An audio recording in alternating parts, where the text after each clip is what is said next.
नमस्कार, आपले सर्वांचे स्वागत आहे. सरकारी कर्मचाऱ्यांसाठी आनंदाची बातमी.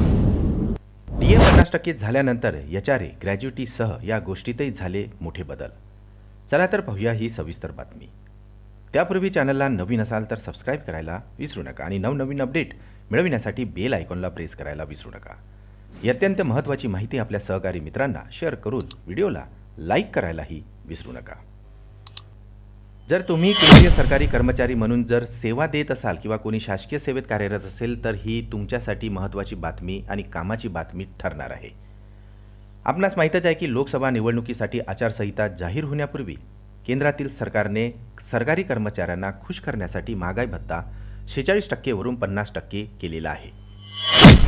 त्यानुसार आता सरकारी कर्मचाऱ्यांचा DA 50%वर पोहोचलेला आहे. पण महागाई भत्ता 50% झाल्यानंतर केंद्रीय कर्मचाऱ्यांचे विविध भत्ते देखील वाढवण्यात आलेले आहेत.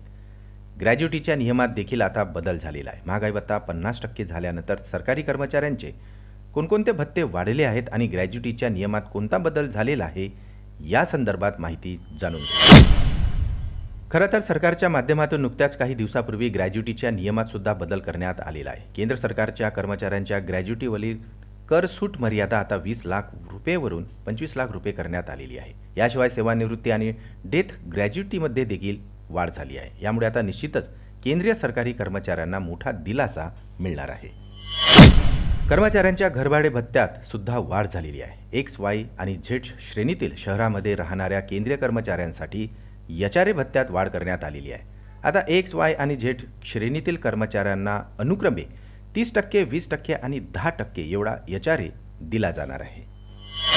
अलीकडेच कार्मिक मंत्रालयाने वर्ष 2018च्या मार्गदर्शक तत्वाला अनुसरून महागाई भत्ता 50%नी वाढला असल्यामुळे केंद्रीय कर्मचाऱ्यांसाठी मुलांचा शिक्षण भत्ता आणि वसतिगृह अनुदानाची मर्यादा वाढवली आहे. ही दोन्ही भत्ते आता 25%नी वाढवले गेले आहेत.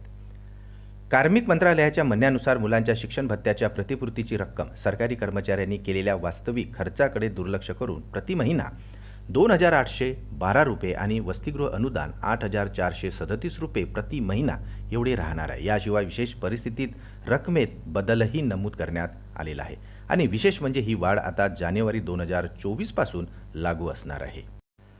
पुन्हा भेटू आमच्या YouTube चॅनलमध्ये नवीन अपडेट्सचं. तोपर्यंत नमस्कार.